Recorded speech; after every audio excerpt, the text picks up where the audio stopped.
What's going on, guys? It's Nick here, back with another video. It's Thursday, time to game by game talk about the players I'd be starting and sitting this week.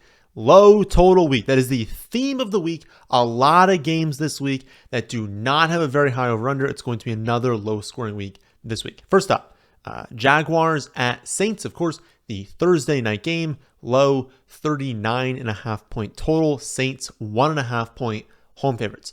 For the Jaguars, they have definitely struggled at times this season, and this is a road matchup against a very, very good defense in a pretty gross game environment on Thursday night. We know that Thursday night games just seem to kill offenses, even if everything was set up to do well, and this game is not set up to do very well, so we should not be expecting a lot of points to be scored, a lot of offensive production. So definitely viewing this as a negative matchup all around for the Jaguars. We also have Trevor Lawrence questionable with a knee injury. It seems like he's going to play, but even if he's out there, if he's not out there, lowers everyone's upside, right, and their floor. But even if he is out there, well, if his mobility is lacking, if he's not 100%, it also still lowers everyone's upside. So again, not going to be a great game here. I think you're starting Travis Etienne. I think you're starting Evan Ingram. Regardless of matchup right now, they're both getting enough usage and are just, at thin enough positions to where you're going to want to be using them. But both Ridley, Christian Kirk, they only grade out around the wide receiver 30 for me this week. So on a tough week, maybe you are using them. It just depends on, what players you have. Are your players on bye this week? Are your players injured? If you're at full strength right now, maybe you don't have to play either one of them. If you're not, you might have to play both of them. And then Trevor Lawrence, I'm not playing him this week. I do have Trevor Lawrence in one league. He was my only quarterback. I ended up adding Jared Goff, although someone dropped Stafford, so I might actually be adding Stafford after that. But regardless, I will figure out something to where I am not starting Trevor Lawrence this week. Also, I'm projecting Zay Jones to miss this week. He hadn't practiced yet. I don't think he's going to play, but if he plays, it makes everyone in even worse play. So either they're barely good enough to start or Zay plays, and honestly, no one is going to start. But again, Ingram and Etienne, I'd play both of them. It really is like Ridley's good enough to score, good enough to have a really good game. Christian Kirk, same thing. It's just that they're probably not going to be good, so they're going to have to score a touchdown. You never really want to play someone who has to score a touchdown. For the Saints side, Kamara has the worst matchup, but he's second in expected points per game among running backs right now, thanks to 25, 25, and 27 opportunities in his 3 games since returning. That's awesome. When you're having 25 or more opportunities per game, it's difficult for you to completely fail, and it opens up an incredible ceiling. So again, play him, obviously, and that's even if Jamal Williams gets activated this week. That would hurt, but it's not like he's going to drop down to 10 touches, right? He's still going to be great. Behind Kamara, there are no must plays, but I would start Olave this week. The matchup is solid. They're playing in a dome, and even though he's been underperforming, he still does have a 24% target share on the season. The yards per reception is a tad lower than we thought he would have, than we would like him to have right now. But that's really just because of 2 down games against the Bucs and the Patriots. And his other 4 games, he's been really, really good, and the yards per reception has been higher. So I think over the course of the full season, that'll normalize. He'll be good moving forward. I have complete faith in him. After him, Michael Thomas right now is my wide receiver 25. Shaheed, wide receiver 49. Shaheed is kind of that boom-bust option. If he doesn't hit for that long play, he's going to post a dud. But he has it in his range of outcomes. So if you had to go to him, he is someone who could have 3 for 90 and a touchdown. And so if you need someone who could hit that ceiling, go for it. Those two are going to depend on what you have. Michael Thomas is really that low ceiling play. He's the opposite of Shaheed. Shaheed could go out there and have a ceiling game. Michael Thomas, if you had to throw him at wide receiver 2, fine. Flex, fine. If it's in a full PPR league, a little bit better. His worst game this season is 4 for 53. So you're okay, that's a really nice floor. His best game is 7 for 55. So he has scored between 9.3 and 12.5 full PPR points in all 6 games this season. If that's what you need, you're like, Nick, I only need someone to score 10 or 11 full PPR points this week. Play Michael Thomas. He's probably going to fall in that range. If you need 17, 18, maybe don't play Michael Thomas. There is no London game this week. So kickoffs will be at 1 o'clock Eastern. We're going to see Falcons at Bucs up first. This game has an even lower 38.5 point total. Bucs 2.5 point home favorites. The Falcons, Bijan's the only must start, but London and Pitts have played a lot better recently. London has at least 78 yards or a touchdown in 4 of the last 5 games. That's really good. Pitts has 17 targets over the last 2 weeks. Also very good usage, especially for a tight end. Given the matchup against the Bucs, a team who is softer against the pass than the run, I would consider both London and Pitts start worthy. You don't have to play them, but in a tough week, I think they're totally fine options. London right now, wide receiver 24. Pitts currently my tight end 7. And actually, Jonnu Smith is my tight end 8. He has at least 4 receptions in 5 consecutive games. And again, I keep saying thin week, 6 teams are on bye. And so you're going to get a pretty good ranking if you have at the tight end position 4 or more receptions in 5 consecutive games. That's pretty good. Is he a ceiling option? No. But can Jonnu Smith go out there and get you 10 to 12 full PPR points? Absolutely. And that is completely viable at tight end on a thinner week. Then for the Bucs, the Falcons are a negative matchup for all non-tight ends, or a good matchup for tight ends, but the Bucs aren't really going to exploit that.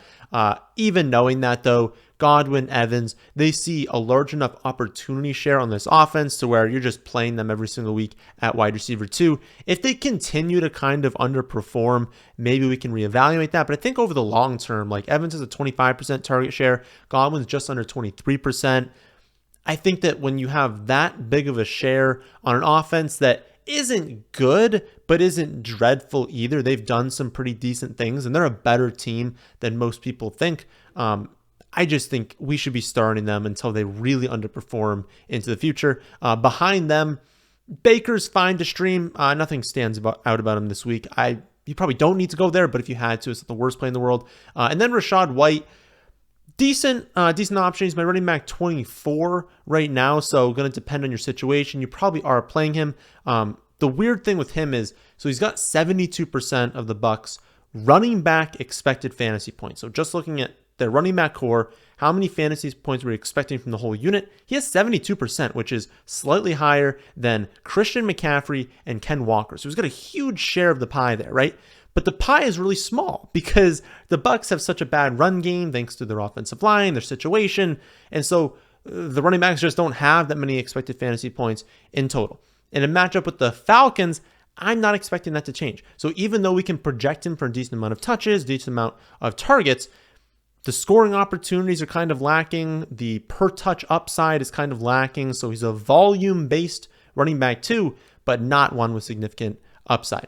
Next up, we've got Commanders at Giants. Another low, 39.5 point total. Commanders 2-point road favorites. For the Commanders, this is a surprisingly neutral matchup all around. They're also projected for pretty windy conditions. We're kind of far out, but there's actually a lot of games this week that we could see wind for, so definitely keep an eye on that. And I just bring that up because I think a lot of people will look at this spot and think, okay, against the Giants, great spot, right? But the Commanders haven't been amazing. The Giants defense overall, again, grades out relatively neutral. And we could have wind. So with a 39.5 point total, have that tell you something. When totals are under 40, that's not good for offensive production on both sides, especially when it's only a 2-point spread. So not an amazing spot for the Commanders. The best plays are Sam Howell's a streaming option if you need him. And then Brian Robinson as a running back too, someone that could always score a touchdown, is pretty involved on offense. Again, not a high upside option, but good running back too. And then Logan Thomas is like a low-end tight end play. Kind of disappointed last week, brought his target share a little bit down, so a little bit lower-end play. Now, you would think, right, that I'd say, okay, there's only a few options on the Commanders, that it's McLaurin and it's Dotson, right? Especially, when we're projecting Sam Howell to throw the ball north of 33 times in this matchup. But McLaurin only has a 19.6% target share. Dotson's tied with Curtis Samuel at 14.5%. Like, they're just spreading the ball around a little bit too much. And so if we're also worried a little bit about the wind in this spot, if we're just not convinced that anyone's going to see significant volume, then I think you're playing McLaurin in the flex if you need him. But Dotson, Samuel can probably be left on benches or maybe in that second flex spot even this week. And then Logan Thomas, again, like I said, had really good usage going into last week, but in a great matchup last week, did absolutely nothing, down to now a 14% target share on the season, now projects as a tight end 13 this week. Then for the Giants, we'll see with Daniel Jones, see if he's able to play. Obviously, it's better if he's able to play, but it doesn't really matter all that much. Like, it helps the offense, but like, you're starting Saquon regardless. He had 29 opportunities in his return last week. You're definitely playing him. And then I think you stick with Darren Waller no matter what. If you have another tight end that projects top 5, honestly, trade one of them away, but, don't play him if you have a top 5 tight end. But most people don't have, 2 top 7 tight ends. And so if you got him, you're probably playing him. It impacts Wan'Dale probably the most, but even Wan'Dale, like, I don't think he's going to project any differently whether you have Daniel Jones or Tyrod Taylor starting at quarterback. So Wan'Dale, fine, not an amazing option. Definitely full PPR. Like, if you're in a standard league, don't start Wan'Dale, but he's up to an 18.5% target share in the season. Wouldn't be shocked to see him rest of season in like the low 20s%. He can definitely rack up, 7-8 receptions. Just know that it's probably at most going for like 70 or 80 yards given his role on the offense. But if you're in a full PPR league, you need 7 for 70. That would be completely fine there. But, as we work in like half PPR, definitely not as great. Raiders at Bears is up next, extremely low, 37.5 point total. Raiders 3-point road favorites. For the Raiders, mostly the same as always. You're starting Adams, Jacobs, Myers. I know that Garoppolo might not play this week, but they have just such a big share of the offense. I think I'd play those 3 no matter what, but it's obviously a downgrade if Garoppolo isn't out there. I would also keep an eye on Michael Mayer. We're not playing him this week, but 81% target share last week. He brought in 5 of 6 targets, 75 yards. Let's be honest, he's probably going to have a worse game this week. Wouldn't be shocked if he went out there and had 2 for 20, but keep an eye on the snap share, keep an eye on the target share. He was a really good receiving tight end prospect coming out of college. He's struggled to start the year, as pretty much all rookie tight ends do, but, second half of the season, could we be using Mayer? Absolutely, so keep an eye on it, but definitely don't be starting him just yet. Then for the Bears, Fields will be out. And so they're going to be starting Tyson Bagent. Like, not great, right? He's not going to be a good quarterback. I don't think he's going to be someone that goes out there and we're like, wow, like he's overtaking Fields. He's playing amazingly. He's probably going to get like a very conservative game plan, and they're going to hope he doesn't screw up too much. And they can hope they can lean on the running backs and some design looks to DJ Moore and get them out of here with, hopefully a win, but who really knows there. Matchup is best for the running backs. And so again, when you have a backup quarterback that's not expected to be any good, they're likely going to lean on the running backs. I would imagine Roschon plays this week. He's probably going to pass concussion protocol, but obviously watch his status there. If he plays, I would start him as running back too. If he is out, it'll probably be a committee once again, but Foreman would be fine as a very low-end running back too, maybe a second flex play, because you'd definitely rather wide receiver in the flex spot over Foreman. But again, I think Roschon's going to pass, and he'd be the only running back I would play if he's out there. DJ Moore, Cole Kmet, really the only 2 pass catchers you're looking at on the Chicago side. I think you're benching both of them. We're going to get bad quarterback play here. I have no faith in Tyson throwing the rock around for over 200 yards. If Fields typically projected for around 200, I mean, what's Tyson going to project for, right? Not very many. So both, can be used because they're going to be pretty much all or have like 100% of the target share between the 2 of them.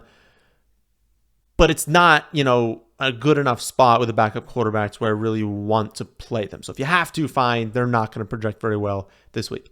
Browns at Colts up next. It is our 5th consecutive game below a 40-point total. Again, giving you some sort of indication of how rough of a week we are in for scoring. This one's at least at 39, but still only a 39-point total. Browns 2.5-point road favorites. For the Browns, Indy is a great matchup all around, and having Minshew at quarterback really increases the chances that, Cleveland's going to play with a lead, and, they're going to have a few short fields to work with. No one really stands out as like a must start, especially with, Kareem Hunt getting more opportunities last week. The best play was Jerome Ford, but if, some of his, shares being eaten away by Kareem Hunt and potential for that to grow into the future, that kind of hurts. But I think Ford is still like a quality play at running back 2 given the week. Amari Cooper, quality play at wide receiver 2. And Njoku, fine to stream, but hasn't had the season we were hoping from him. You're definitely preferring Watson is going to play, and everything I just said does get downgraded a little bit. I think you're still starting them, but gets downgraded definitely if you're moving away from Deshaun Watson at quarterback. But we saw last week, both were completely fine against the 49ers with a backup quarterback. So you definitely can still play them. Just know that, you know, everyone's ceiling is going to be capped when you have PJ Walker at quarterback. Elijah Moore, Kareem Hunt, both fringe options this week. Elijah Moore is a wide receiver 36, Hunt running back 27. So comes down to really what you have with both of them. Like I said, the matchup is really good this week with them, but not amazing plays because the volume is not going to be particularly high. For the Colts, Cleveland is one of the best defenses in the NFL, so an extremely poor matchup all around, especially for the quarterbacks and the wide receivers. You are not streaming Minshew. I would hold off on Josh Downs for at least one more week. Use him in the future. Like, we've been using him a little bit before this, but not against Cleveland, right? I wouldn't play him this week. Only 3 players you're really considering are Jonathan Taylor, Zach Moss, and Michael Pittman Jr. JT last week, the snaps did go up. That's to be expected. They're probably going to continue rising over the next month or so. I'm still, expecting maybe like a 55-45 split right now. So in a brutal matchup, neither one of them are very good plays. But JT, very talented, can easily break off a long play. So if you got to play him, fine. If you had to play Moss, fine. I don't expect much from either one of them, though, again. And honestly, same can be said for Pittman. If you have to play him, fine. But he could easily go out there, have like 7 or 8 targets, go 3 for 30, not score a touchdown. Like, it's not a defense I want to attack. I would prefer to bench a lot of these players. Next up, we finally have a game projected for more than 40 points, though it's still not a great one. Bills at Patriots, 41.5 point total. Bills, 8.5 point road favorites. For the Bills, the Patriots are actually a pretty neutral matchup all around, but it's still in New England. That's never an ideal place to play, especially in a divisional game, and especially when, another spot with potential wins, right? We don't know yet. It's kind of far out to really tell what the forecast is going to be, but we're currently projecting like 20-mile-an-hour winds, potential for rain. Not great, right? But we're 20 minutes in or so, and this is still the highest total game we've talked about so far, so even though there's not much to like in this game, it's still the best game environment, which is crazy. You're starting Diggs, you're starting Allen every week, especially with Christian Gonzalez out, but gets pretty thin after that. James Cook has seen his role reduced in recent weeks, which is kind of odd because he has played really well this season, but he's not getting a ton of touches. I think you're still starting at running back 2, but temper expectations. And then Gabe, the tight ends, both pretty mediocre plays. Gabe, in 6 career games against New England, has a 38.7% catch rate and is maxed out at 41 receiving yards, so he'll definitely need a touchdown to pay off. And then both Knox, Kincaid, expecting both of them to play this week. They both have less than a 12.5% target share. Neither one of them have gone over 8.5 expected points per game. And so with all those players, Gabe, Knox, Kincaid, you're going to need a touchdown, and it's not a great spot for a touchdown. Then for New England, the fact that they're at home is probably the only positive you can say. Stevenson's my running back 21. Hunter Henry is my tight end 18. Zeke, running back 35. Bourne, wide receiver 44. So when you look at that, Stevenson's probably the only one you're going after, but even he is just a low-end running back 2. I would definitely be fine just benching all Patriots players this week. Final 1 o'clock game is going to be Lions at Ravens. 42-point total. Ravens 3-point home favorites. For the Lions, Montgomery will be out this week, but Gibbs is expected to return. We'll have to watch practice reports pretty closely, though, because, his status is obviously going to impact everything. If Gibbs is active, you're starting him even in a tough matchup on the road against a really, really good Ravens defense. If Gibbs and Montgomery were to miss, Craig Reynolds should be the lead back, though it would likely cause the Lions to lean a little bit more pass heavy. I'll just adjust the rankings according to what happens. We just kind of don't know yet. Regardless, though, you're starting Amon St. Brown, you're starting Sam Laporta. You're pretty much leaving all of the pass catchers on the bench. Maybe we can start using Jameson Williams at some point, sort of like a Gabe Davis-like play in the flex. But for now, it's likely just Gibbs, St. Brown, Laporta. Goff grades out as my quarterback 11 right now, even a tough matchup just because the offense is so good. But I'm not expecting a huge game from him. Then for the Ravens, the Lions are a brutal matchup. They've been fantastic on defense this season. 3rd in rush defense DVOA, 5th in pass defense DVOA. They grade out as a single worst matchup for opposing running backs. Dreadful spot for the running backs. I would definitely avoid all of them, would not play any of them. Only 3 players you're really considering here are Lamar, Andrews, and Flowers. All grade out as start-worthy options this week. Flowers is going to be the toughest call for people.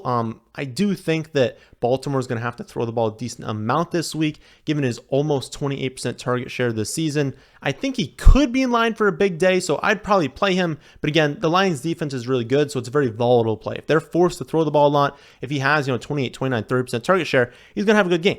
But there's still a defense that could shut down the Ravens, and so, high upside play, but definitely a low floor. 4 o'clock games kick off with Steelers at Rams, 44-point total. Rams 3-point home favorites. For the Steelers, they'll be getting Deontay back finally. They'll be fresh off their bye.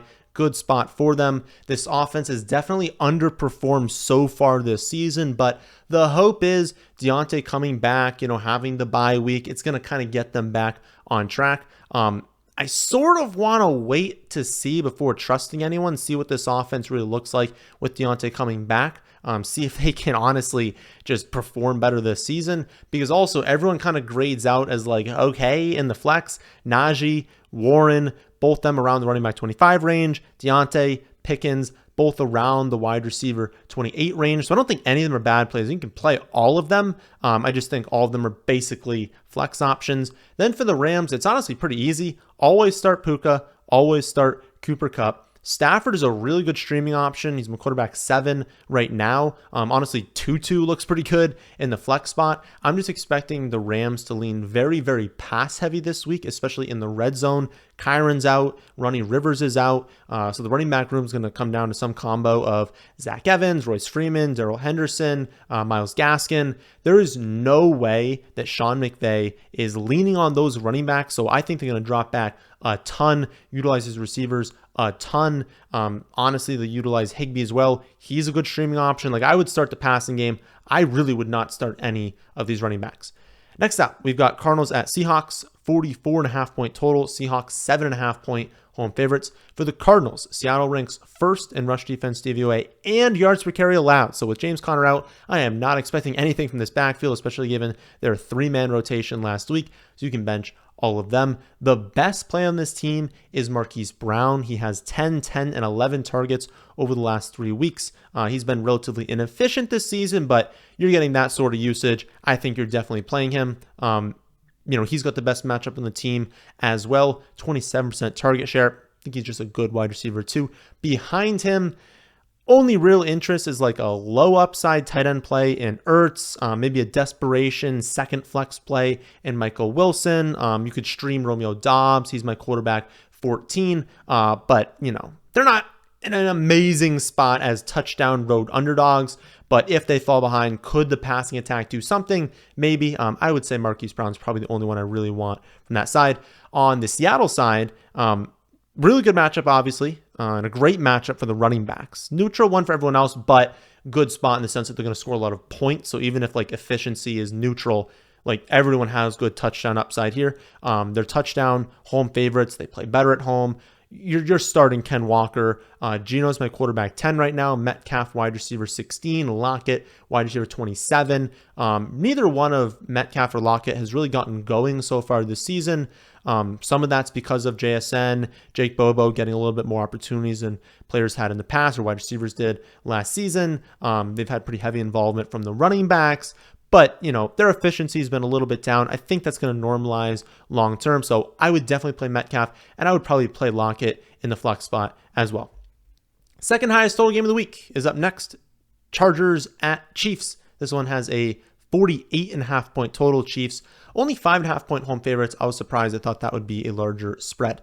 For the Chargers side, things are pretty straightforward. Always starting Herbert, Eckler, Keenan Allen, and you're definitely doing so in the second highest total game of the week. The only real fringe plays here are Palmer and Everett. Palmer's my wide receiver 37 right now. Everett, my tight end 18. KC is a negative matchup for every position, and the game's in Arrowhead. So, it's not a good matchup, but this is one of the only games that could really like get going this week. So if you have either of those two, you had to play them. I'm not really against it. Like, I really do understand that this is a very difficult week for a lot of you because I'm in the same boat, right? On my dynasty team, I have Anthony Richardson, Devon Achane, and Jelani Woods all in IR. I've got T. Higgins, Dameon Pierce, Dak Prescott, and Okonkwo all on bye, with Kyron Williams probably not playing this week. Actually, definitely not playing. He's just doubtful, so I can't put him anywhere. That's 8 players that I cannot use this week. So I understand when you guys are like, my entire bench is out IR and bye. Like, I get that. I get that we have to do fringe options this week. Palmer's one of those players that on that league I am starting, and I feel pretty good about him. Even though he's my wide receiver 37, I think he has some decent upside this week. I'm good starting him. On the Chiefs side, Mahomes, Kelsey, Pacheco, definitely play all of them.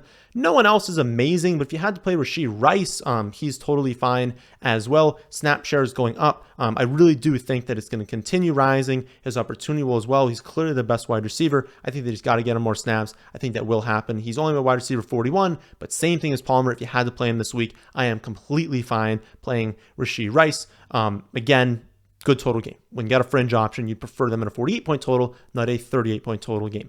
Final 4 o'clock game this week is going to be Packers at Broncos.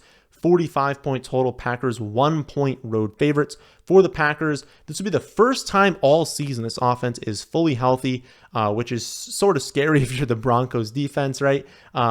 They've always been missing at least one offensive piece, but I'm expecting everyone out there this week. Unfortunately, that's great news for the team. It's great news for Jordan Love if you want to stream him. It's not great news for their chances of, having explosion weeks from all of their starters, right? Because now they have a lot of different players.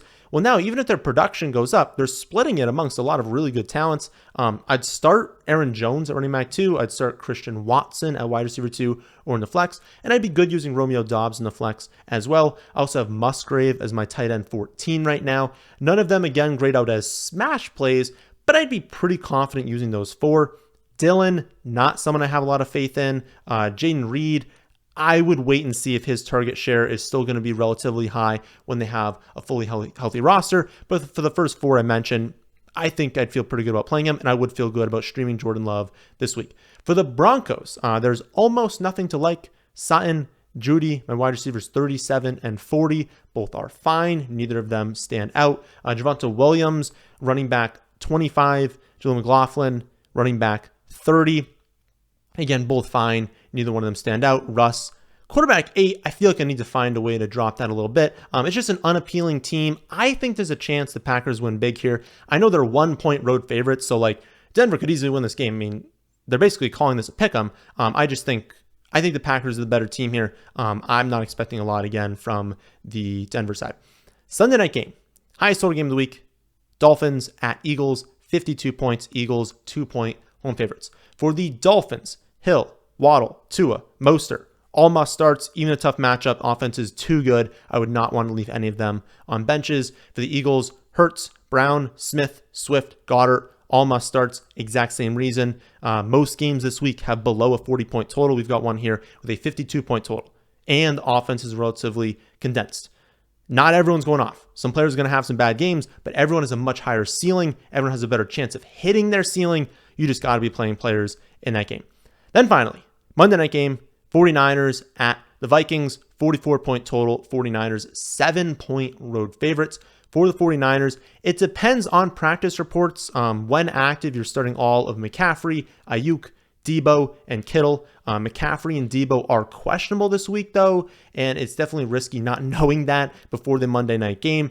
I really would want to be rostering Elijah Mitchell if I had Christian McCaffrey, but if you don't have him, really hope we get word on his status before Monday night. Mitchell would be a really good play, though, if McCaffrey were to miss.